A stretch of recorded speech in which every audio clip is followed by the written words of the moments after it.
Teasel's Tudor Trivia! Hi, welcome to Teasel's Tudor Trivia with me, Claire, and Teasel the dog. Now, a couple of days ago, Teasel and I told you all about Tudor people and how they kept their faces and bodies clean. So today we thought we'd share with you how they kept their teeth clean. Now, Teasel's got very white teeth. They're really, really good. She keeps them nice and clean by crunching on her special dog biscuits. But what did Tudors do to keep their teeth clean?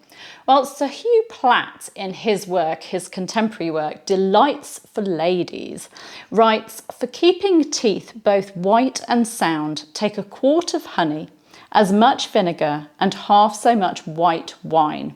Boil together and wash teeth with it now and then." So a bit like a mouthwash, I suppose.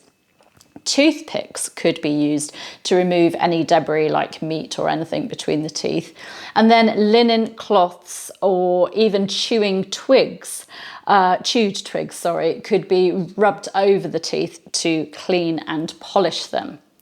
Rich people had access to things like salt, powdered alabaster, pumice and ground cuttlefish bones, which were all abrasive things to clean their teeth. But poor people would use soot or ground up animal bones. Don't say that too loudly.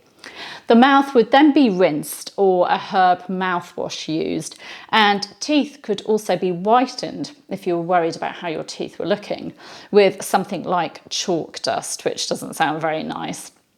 Teasel and I also found mention of Elizabethans rubbing their teeth with ashes of burnt rosemary. No, there's not a cat down there. Burnt rosemary to clean them, and then using a powdered sage rub to whiten them. Chewing herbs such as rosemary, mint, cloves or sage could freshen the breath too. Now, cloves are also mentioned as being used to treat toothache. And we found this explanation on a modern website, livestrong.com, which is a health website. And it says cloves contain eugenol, a chemical compound widely used as an analgesic and local anaesthetic, particularly in dentistry. Clove oil provides the greatest benefit for toothaches, but you can get the same numbing effect from whole cloves. So interesting, Tudors seem to have known what they were on about when they used cloves for toothache.